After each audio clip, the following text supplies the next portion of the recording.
Namaskar. Welcome to this session.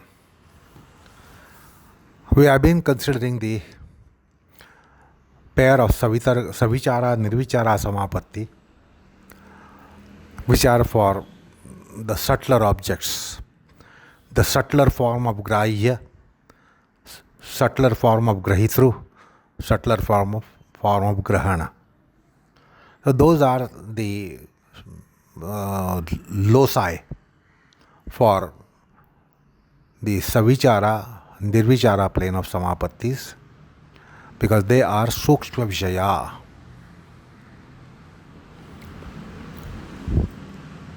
So, a question can come here that in Savitarka and Nirvitarka plane, we had a meditative objects such as image of Sri.Rama, image of Bhagwan Sri Krishna, image of Bhagwan Shiva, image of Bhagwan Dattatreya, image of Swastika, image of Om.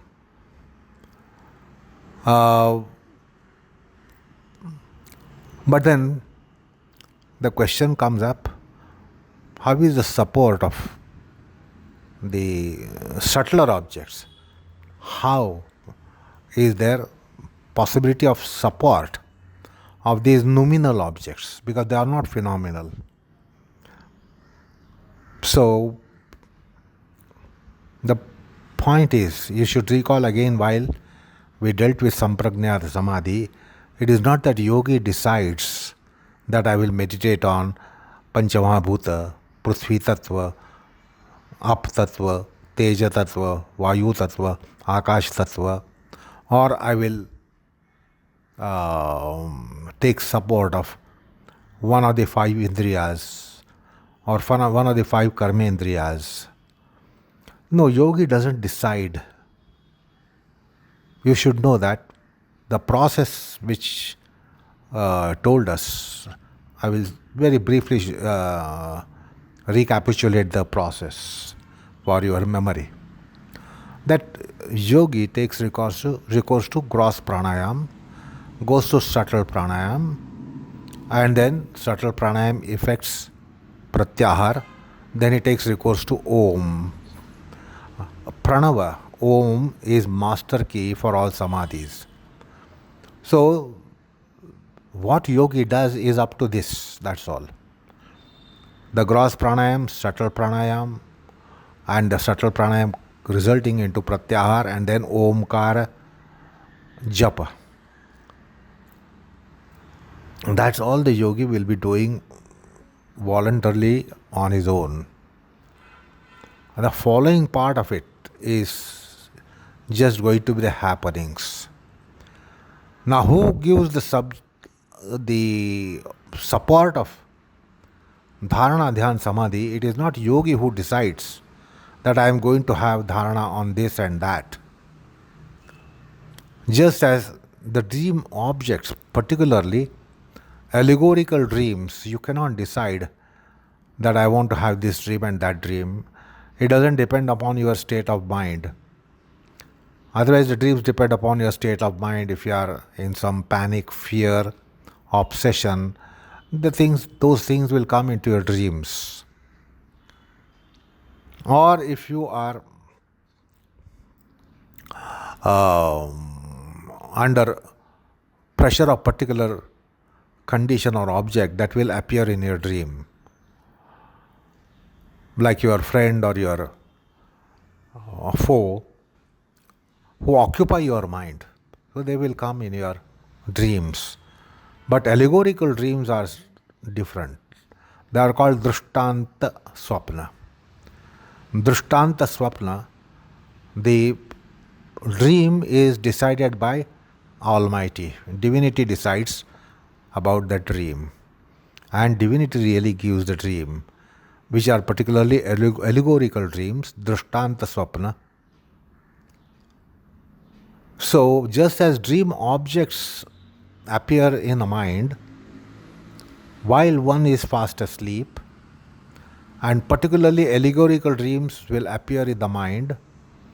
Drstanta swapna will appear in the mind while one is fast asleep. That dream experience is given by divinity. And here too, when the yogi has gone through the process of gross pranayam, subtle pranayam, etc., the Omkara, the pratyahara, the mind will be becoming blank. And when the mind is blank, like allegorical dreams appear in the mind, which is given by divinity, the dharana object or samadhi object is also given by divinity. So it is grace of divinity which presents the object of dhyana. Because popular mind has this notion and idea that yogi decides to meditate on something and he meditates. Yeah, there are certain things on which there will be meditativity. Maybe the yogi will get engrossed, but that is not samadhi. Samadhis can happen to Vikshipta Bhumi. Samadhi can happen to the other bhumis, not Ekagra Bhumis. So in Ekagra Bhumi, it is God-given support. And then there is Teshabandha Chittasya Dharana, then there is Tatra Pratyayikatanata Dhyanam, and then there is Tadeva Arthamatra nirbhasam Sarupashunyam Iva Samadhi. So this aspect of mysticism should be understood. Yogi doesn't decide that I am going to have samadhi or samapatti on an object. Because yogi, because of his vairagya, vashikara vairagya, there is no desire for any object to be selected or chosen. And therefore, this is very naive kind of idea that one has about that yoga means, samadhi means concentration, intense concentration. Yogi decides on what to concentrate and goes on concentrating. And then it happens to be dharana, dhyana, samadhi. No, that is very, very, very naive to be thinking that way.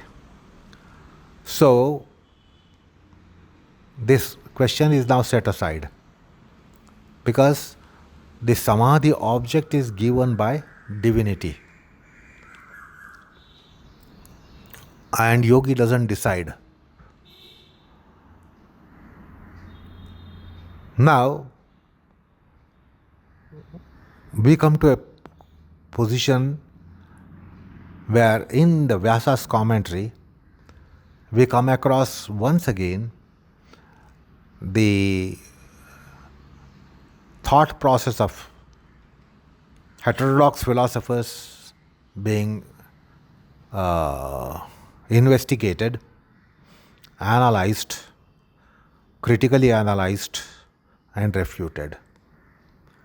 You should recall that we had such a encounter while we dealt with Sutra Ekatatvabhyasaha. And then we had taste of this philosophical polemics, the Khandana Mandana aspect characteristic in Indian philosophies. So we had one taste of it. So once we had the taste of it, now it comes once again here. While commenting on this sutra, Etayyaiva savichara nirvicara sukshma vishyacha vyakhyataha. So Vyasa brings out this argument. Now why is this argument? What is the room for argument here? Is that, see, there is a concept called Arthamatra nirbhasam. Artha. What is that Artha? Artha is that object. Artha is that thing, is that object which is going to occupy the whole mind stuff, the whole chitta. And that is how the samadhi is, transformation into that object of samadhi, which is the support of samadhi. So support of samadhi is an object of samadhi. The object of it will be metaphysical gross principles, metaphysical subtle principles, etc. The grahya class, the grahana class, the grahitru class, which we have already considered. Now, the place for argument comes up here because there are some idealistic philosophers who totally reject any presence of such object. And in Buddhism, they had a branch called Shunyavadam. That's called nihilism. In that nihilism of Buddhist philosophy, they refuse existence of any object. Now, when there is no object at all, according to their philosophy, then you cannot be having a support for your dharana, dhyan, samadhi as an object, or support for savitarka, nirvitarka, savichara, nirvicara, samapatti as an object. So no object is available if you endorse with the philosophy of nihilism or shunyavadam. So that's the standpoint of idealistic philosophers. So in philosophy you will have this classification that there are certain philosophies which are idealistic philosophers and there are certain who are realistic philosophers. So in idealism and in idealistic philosophy, they do not endorse with anything as an object existing. Now if there is no object existing, how can you have the process of dharana, dhyan, samadhi whereby there is Arthamatra nirbhasam, because Artha means vastu. So Arthamatram can be also rendered as vastu matram, because Artha is a vastu, Artha or vastu are object, and those objects are support for samadhi, whereby there is a transformation of yogi's chitta into that object, and that is called Arthamata nirbhasam in the definition of samadhi. The point is that the argument here is axing Patanjali's postulation by positing that there are no objects in the world, there is the vastu as such, the things as such really don't exist. Then what are these things? So they have a position which is embracing what is called as panpsychism. And even in Western philosophy, highly intellectual philosophies, even in the West, there are some who posit panpsychism. So they say object outside is a projection of our mind. Object outside is projection of our mind. In Indian philosophy, we have such philosophers who believe in drishti srushtivada. Drishti srushtivada. That means there is first a drishti and then there is srushti.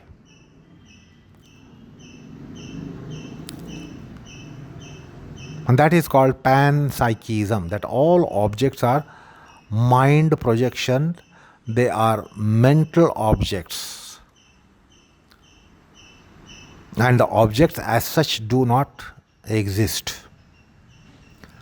So their philosophy is axing Patanjali's postulation that there is Shabda Artha Jnana. There is phonetic object, physical object, and the knowledge object by way of pratyaya, by way of jnana. And therefore, if you recall this Savitarka Samapatti, Shabdartha Jnana Vikalpaihi Sankirna,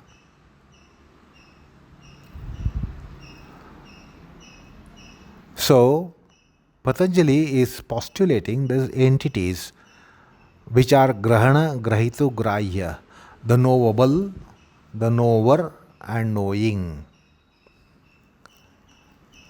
So these three entities are postulated, and based on that postulation, that position, Patanjali is trying to explain samadhi process or samadhi psychology.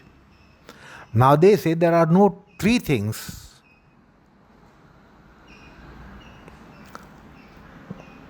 Insofar as the grahya category is concerned, which is the knowable, they say there is nothing like knowable.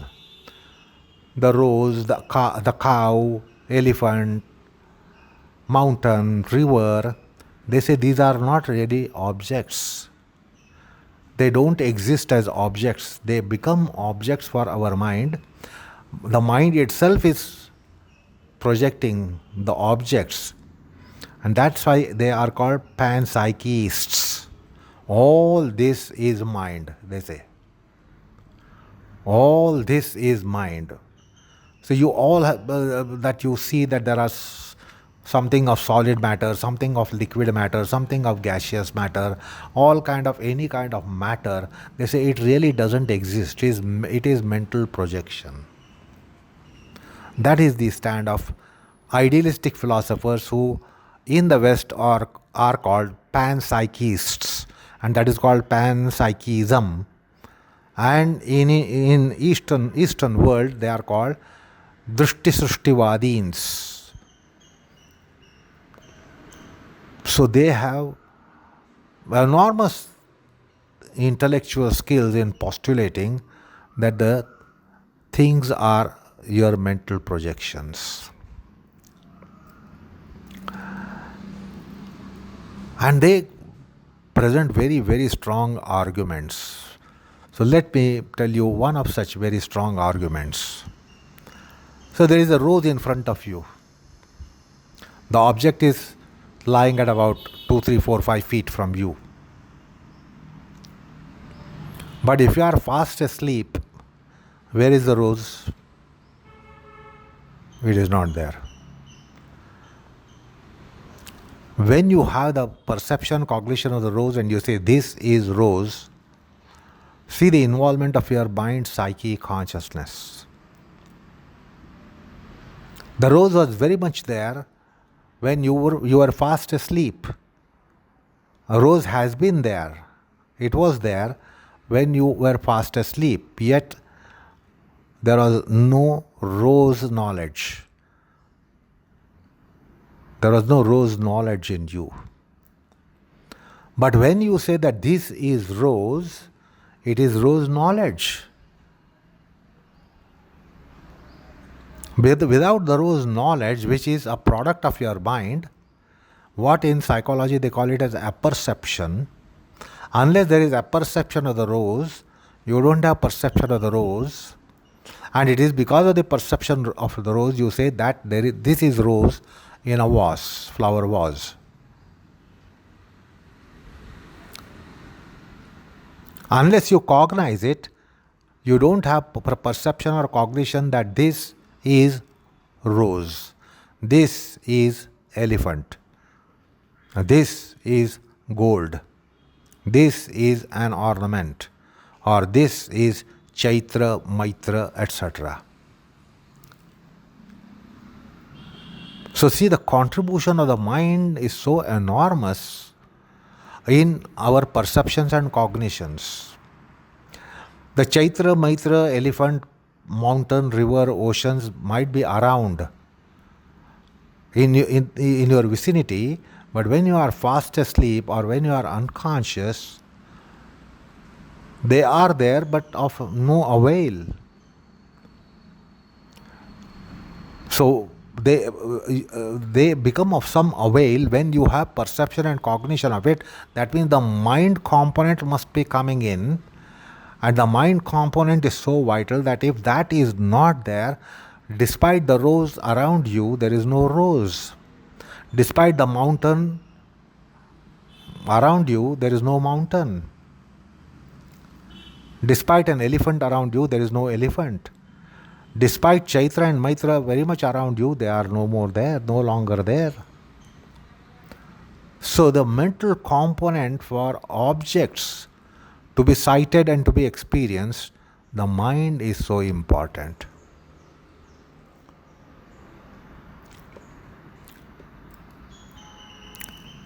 And therefore, they speak of this panpsychism, because there is no object unless you cognize it.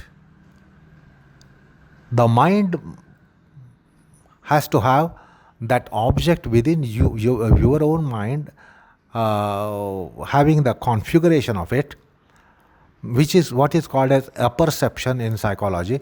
Unless there is apperception, there is no perception. And actually, because you have rose in your mind, you say this is rose in a flower vase, or you say this is rose on a tree. First, the rose must be in your mind.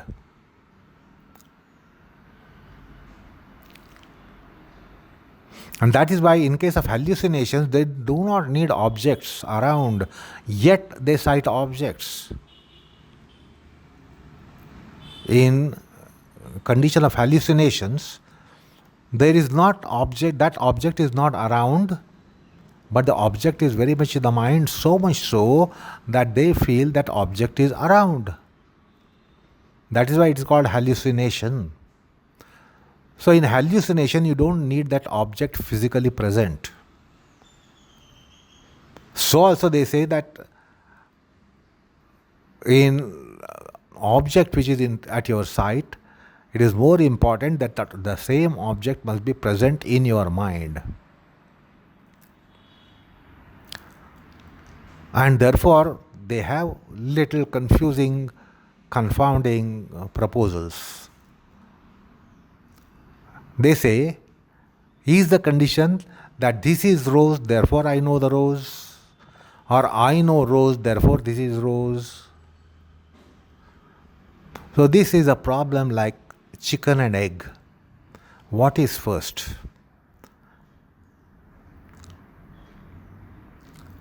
So they say, or they have a position that I know this as rose, therefore this is rose. Now if you do not have this condition like I am knowing rose, or I know rose, or I know mountain, there is no point in having mountain around you. So the mountain or river or any object is worth considering when it is first in your mind. So in psychology and the process of perception cognition, this mental component, which is having configuration of that object, you will not be having perception and cognition. So they say they have a position, more valid is stand when you say, I am knowing this as rose, therefore this is rose. Not this is rose, therefore I am knowing the rose. Because in case of illusion, you know what happens.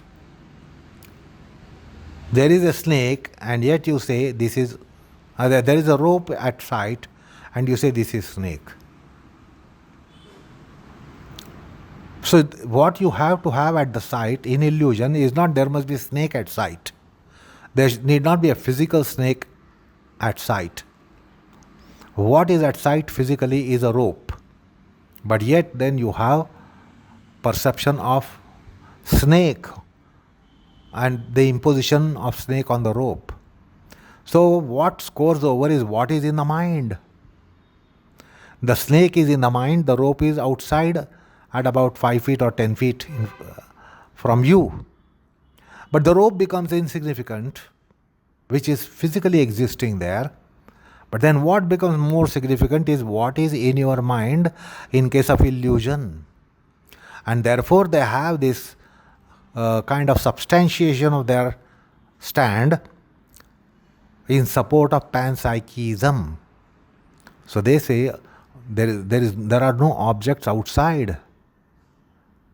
The objects are in your mind.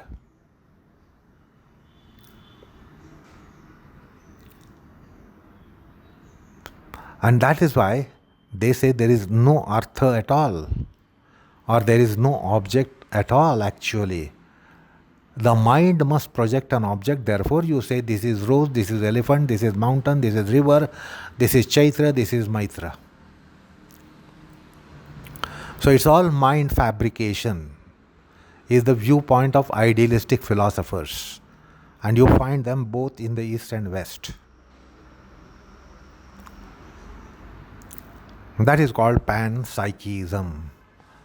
So, the Buddhists who are called Shunyavadins or nihilists are axing Patanjali's position at the very root by saying that there is no Shabda Artha Jnana, there is no Grahya, there is no knowable entity, the only knowledge is there.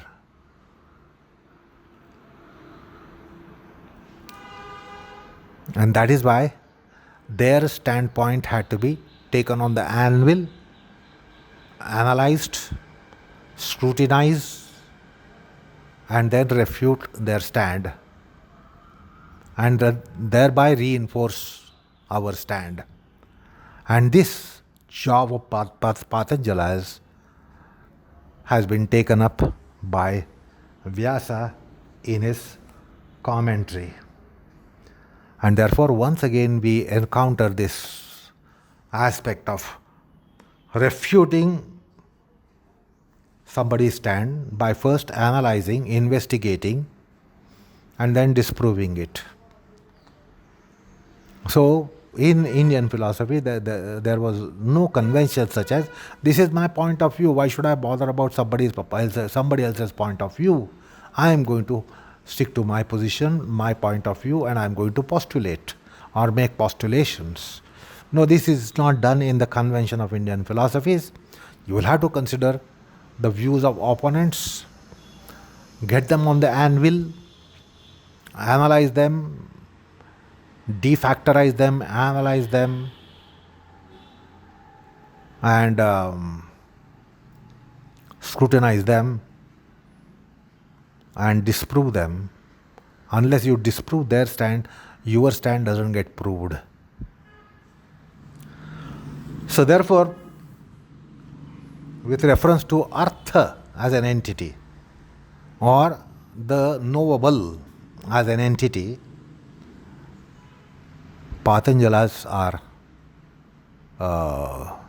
now trying to put an argument where they will not just place their argument, they will also represent opponent. So Vyasa or Indian philosophers played a dual role there. On one hand, they would be postulating the stand of opponents, and then stand of their own, and then have a duet between the two, and then defeat the opponent's view. So therefore, Vyasa commences to describe this aspect. So I will just first quote Vyasa here before we try to proceed for comprehension. So Vyasa commences, तथा च व्याख्यातम तस्या एक बुद्धि उपक्रमो हि अर्थात्मा अणुप्रचय विशेषात्मा गवादी घटादी वा लोकः. So he is explaining what is Artha, that is what is object, what is objective entity, what is knowable. And then he says, सच संस्थान विशेषो भूत सूक्ष्माणां साधारणो धर्म आत्मभूतः फलेन व्यस्तेन अनुमितः व्यंजकांजनः प्रादुर्भवति. देन धर्मांतरस्य कपालाद एव उदये च तिरो भवति स एषो धर्मो अवयवी इति उच्यते. यो सावेकश्च महांश्च अणियांश्च स्पर्शवांश्च क्रियाधर्मकश्च नित्यश्च तेन अवयवीन व्यवहारः क्रियन्ते.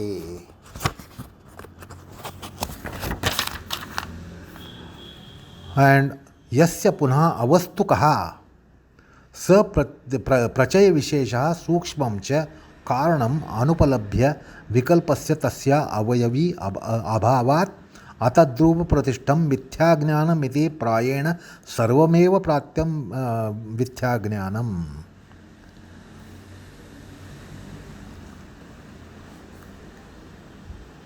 यद्यद् उपलभ्यते तत्तद् अवयवीत्वेन न आत्मतं तस्मात् अवयवी यो महत्वादि व्यवहारापन्नः समापत्तेः निर्वितर्काय विषयी भवति. And therefore he says that that's how the objects are there in nirvitarka samapatti and so also in nirvicara samapatti. The becoming into object. See, how can be there some becoming which is not existent? You cannot be having becoming to something that is non-existent. You can only become if something is existent, and a yogi has this becoming process and condition in samadhi. There is becoming, it's called transformation. So into what the transformation is taking place, that must be existent. That cannot be untrue, unreal.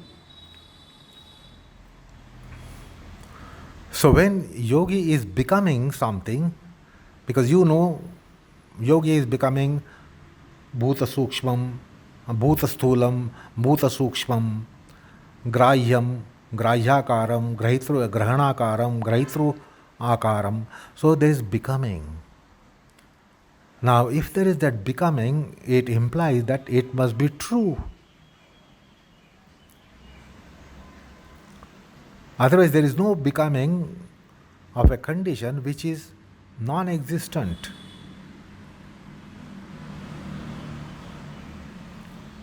And therefore the entity in transformation must be accepted, what is called as Artha in Patanjali's Sutra as well as Vyasa's commentary. So therefore they say that your stand, that is objects are unreal, non-existent, doesn't stand valid. And now we are going to postulate that. So let's try to have comprehension of what Vyasa is saying in his commentary. Basically it's a grahya alambanam samapatti, because the vastu comes in grahya alambanam samapatti. It can be in vitarkanugata or it can be in vicharanugata or savitarka samapatti and savichara samapatti. So savitarka, savichara samapatti both will have an object. Now if the object itself is said to be untrue, non-existent, then the whole postulation gets devastated. Therefore it is important to prove the reality of objective entity or the category of grahya. And so grahya alambanoparaktam is what Patanjali has mentioned. So, or grahanoparaktam, grahana alambanoparaktam, grahanakaram bhavati. So it can become grahyakar or grahanakar. Now if you say these two supports are non-existent, untrue, then our postulations collapse.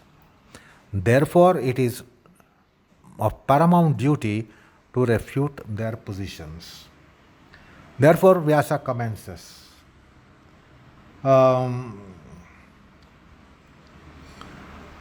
That in Savitarka Samapatti there is objective support, and in nirvitarka Samapatti there is becoming into it.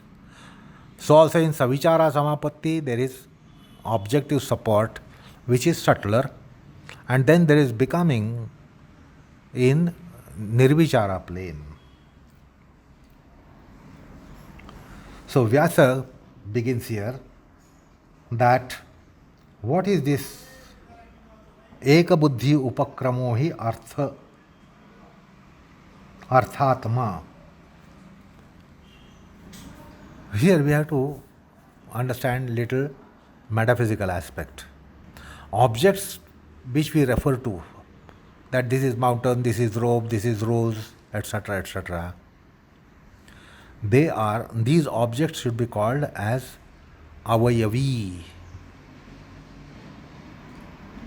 And they are constituted by constituent particles. So the atoms, now atoms are invisible, but atoms give us a visible object because they come together in an assembly, and therefore there is something called as avayava, which is an object of our comprehension, perception, knowledge, etc. Such as rose. Rose is made up of parts. There is stem part of the rose, then there is petal part of the rose, and then the petal also can be seen to be made up of many particles. So in the nuclear physics or atomic physics, we have concept of atoms, and atoms coming together turn out a object. So object is always a constitution, and there are always constituents. In physics, the subtlety goes to atoms or particles or subatomic particles. Now they have to come together to form an object. So the invisible constituents have to come together, so they form a body of them, and that body, when it comes together, then it becomes a visible object. So it is anusamudaya. Any object is anusamudaya, that is collocation of anu. Anu means atoms, and that is becoming Artha. Artha means it is not just one object. Like we say, I am a being. I am a being. So it is a singular expression. But then we are told that we are made up of hundreds of trillions of cells. The collocation of cells, assembly of cells, and the formation through the cells give us the singular entity that this is me. We are made up of parts. Although we might say this is me, this me is made up of parts. There are limbs.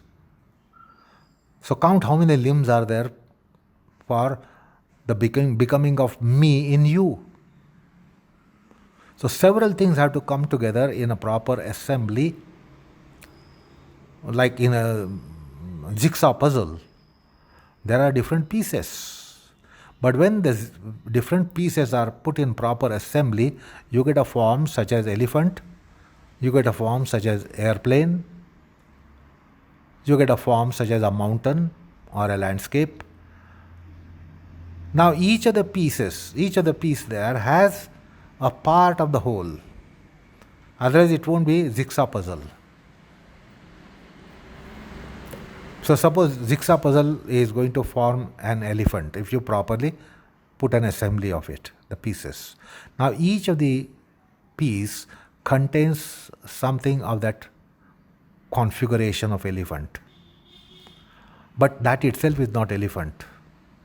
So also we are made up of several parts, but each part is not me. All the parts coming together in a particular configuration turn out me. So me is not a singular entity as it comes in grammar.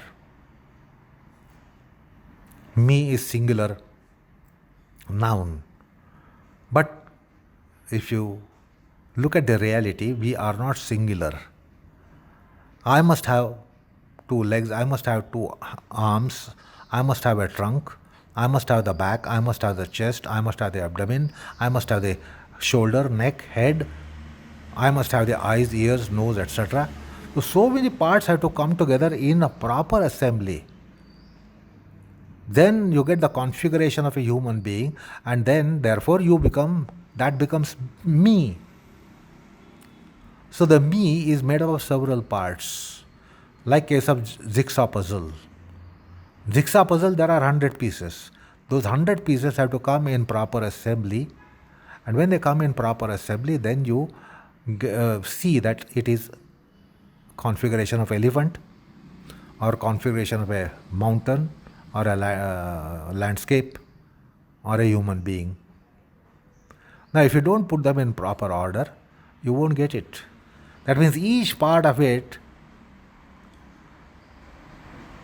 is part of the whole of jigsaw puzzle. Each part is a part, and when it is in assembly, that is the whole, and that whole becomes an object. The part of jigsaw puzzle is very much part of elephant, but it is not elephant. You don't see elephant in it, nor you call it elephant. So each part is part of elephant. That is called avayava.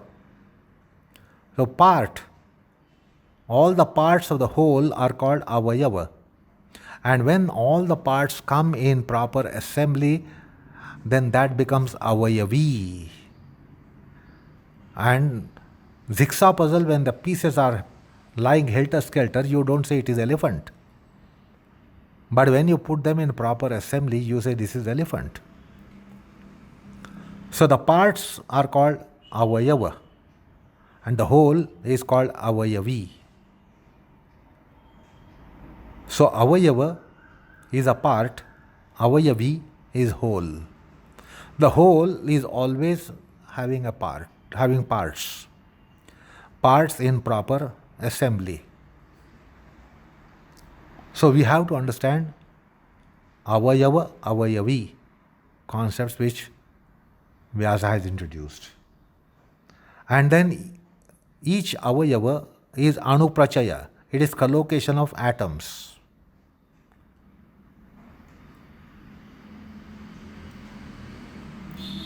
So that is called anusamudaya, collocation of atoms.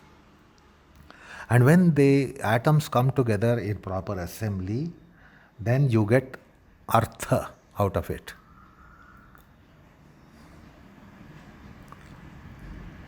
A small part of, say, rose, microscopic small part of it. You don't say it is rose.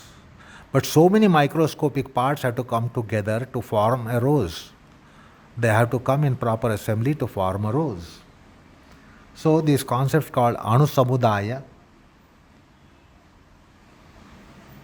and anu, the concept of avayavi should be understood. So when we refer to objects such as ghatapatadi, gau ghatapatadi, gau means cow. Now cow is made up of so many parts. And then microscopically we know that each part of cow has so many cells. Each cell is a living body. But each cell is not a cow. All those cells have to come in a proper assembly, then they become leg part, they become belly part, they become back part, they become head part, they become tail part, they become developed part. And when those all parts come together, then you say this is cow. Cow is one, but it must be understood that the cow is made up of several parts. Those parts have to come together in proper assembly, and each part is again made up of atoms. Atoms have to come together, so they will make a tiny part, and that tiny part will be going into assembly to make a part, such as the four legs of the cow, back leg of the cow, the four leg foot. There are 2 feet to the four legs, 2 forelegs, and there are 2 feet on the back legs. So all these parts have to come together. Like we also have our sole part, foot part, ankle part, shank part, knee part, thigh part, hip socket part. All these parts, they have to come in assembly. Now if you take one part of it, again it is made up of several what is called as anusamudaya. The atoms have to come together to form even a one toe, because the toe also has a parts, like root of the toe, knuckle of the toe, nail of the toe, the back, the bottom of the toe, top of the toe, head of the toe. So many parts are there in the toe. So they all have to come together in a proper configuration. Then it becomes a toe. Then similarly, second toe, third toe, fourth toe, fifth toe. And similarly, tarsals, metatarsals, the soles of the feet, the arches of the feet, the heel of the feet, etc. So many things have to come together. Therefore, we have to understand this collocation of atoms, and then they turn out different parts. Those parts have to come in proper assembly so that you get configuration of a cow. And the whole is cow. The part of it is not a cow, but part of it is only a part of cow. So part of it will not be serving as a cow. The whole of the cow will serve as a cow. So avayava do not serve the purpose. Avayavi serves the purpose. Like in case of a pot, the whole of the pot has kriya vyapara. It has a manifestation, it has a shape, it has a form, it has a dimension. Now it is made up of all those tiny atoms. What is the dimension of atoms? There is no dimension of atoms. Dimension to atoms.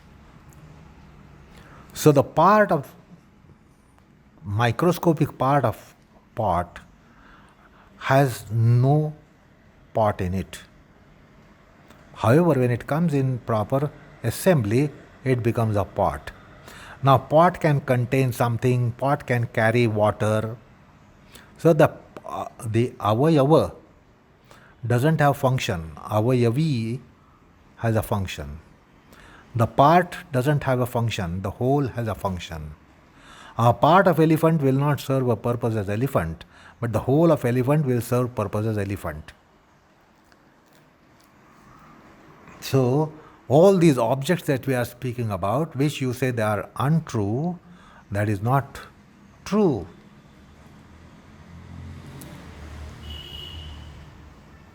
By giving example of a pot and a cow.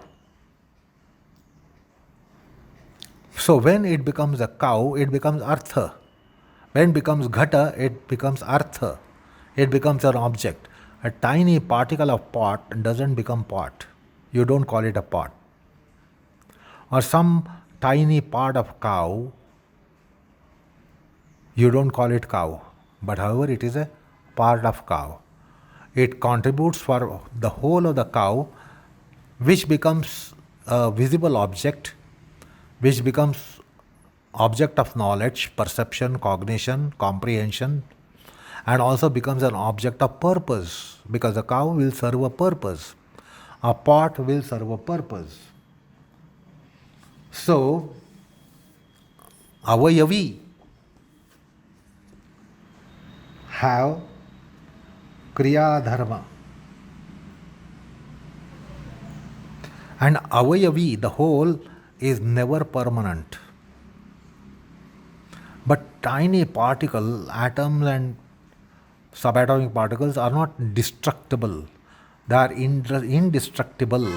But when they come in an assembly and give you a fig configuration or some form or some shape, that is anitya, that is destructible, that is impermanent. However, the tiny particles, which are postulations of particle physics, are indestructible. So indestructible things come together and turn out a destructible object. So this should be understood. And they have a function. Avayava doesn't have function. Avayavi has a function. The part doesn't have function. Whole has a function. And the whole has also transformations from being new to becoming old. It will have different functions to carry out in its different states and stages. But that being constituted by avayava is permanent but functionless. So the part is functionless, but it is more permanent than the whole.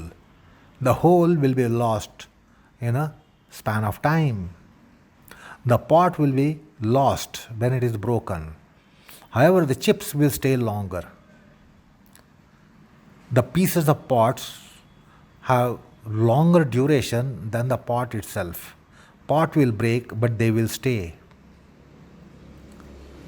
Now, they are made up of tiny atoms. They might be again crushed. You can take a piece of that and then you can crush it. Then you will get tiny, tiny particles. You will not be able to crush them.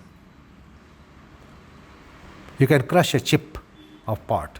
So pot can be broken, pot is gone. Then you take a chip. Chip can be further broken into pieces. Okay. So you will turn out so many pieces of one piece. You can take one piece of it and then crush it. But still something remains. That is why in ecology you have this very important postulation: nothing can be destroyed. It will change this form and therefore its function. Water serves a purpose as water. You can wash something, you can quench your thirst, etc., etc. But suppose the water is gone, then what has happened? Water has vaporized. Not that the water is destroyed. You can't destroy it. You will only make the water evaporate or vaporize it. So it again exists in some other form which doesn't serve the purpose as water. The vapor or the moisture will not serve the purpose that water served. But then you can't destroy it. If a table is burnt, but then what do you say? Table is reduced to ashes. You can't burn the ashes and destroy ashes. Ashes will stay. And therefore you cannot totally destroy something, which is the view of ecology. So it is all transformed. Water transforms into vapor. Vapor is an object. It stays in some form. It has different functions, not the same functions as the water had the function or water has the function. Its function is different. So when you destroy a thing, you do not destroy the material of it. Even if you destroy the material of it, you still see that there are remnants of the subtler matter in it. So therefore, ultimately the thing can be destroyed, it can be only transformed. With the wood, you can turn out a table or chair, but with the ash, you can't turn out that. Ash will not be able to give you a table or chair, furniture. But ash still exists. Ash has some other purpose. some other function. It has some other manifestation as well.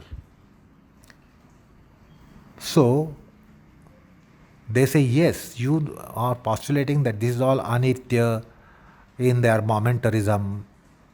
Okay, but the avayava is nitya. The part is nitya. Infinitesimally finite particle of it is indestructible. And that indestructible things coming together turn out a destructible part. So, this is the argument that has been placed here by Vyasa. So, Ghata is an object, that is pot. Then Ghatanu, atoms of pot. Then you will see that something is indestructible and something is real. If it is not ceasing to exist, you have to call it as real. So there is something that doesn't cease to exist. It exists in some form or the other, like water becomes vapor. You can't say water is not existing. Water has got transformed into vapor.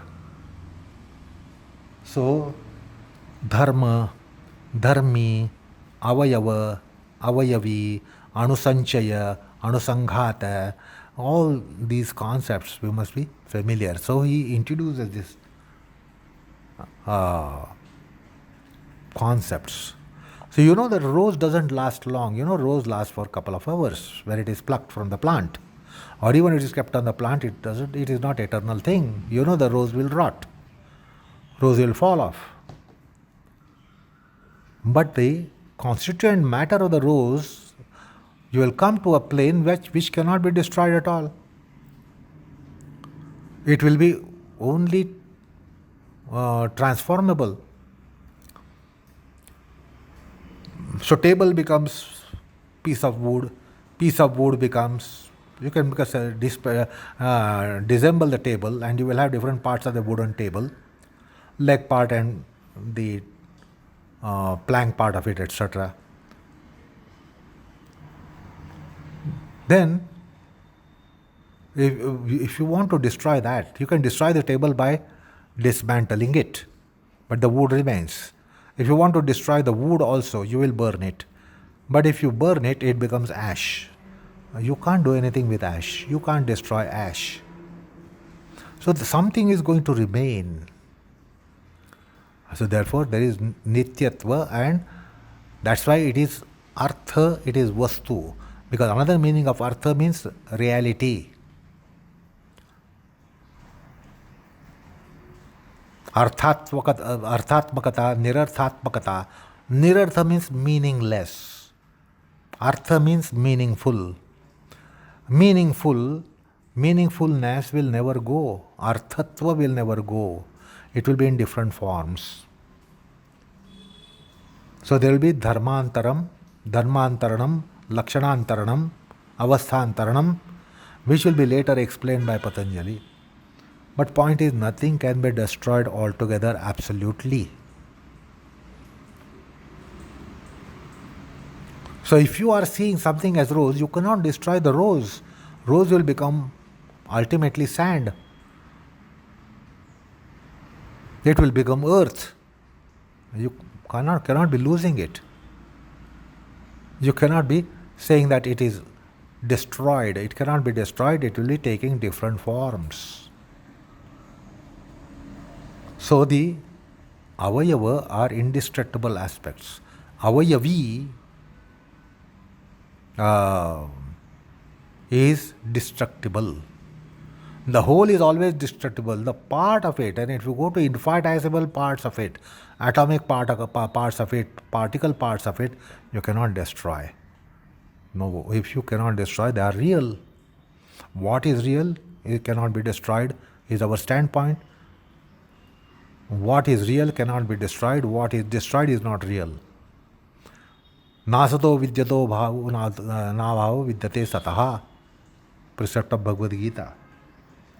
So the point is, our artha that we are postulating is not non-existent. It is existent. So this is how Vyasa has replied them. We will go further little more about the same topic that we have discussed today and then proceed to the next topic. But enough for the time being. Namaskar all of you.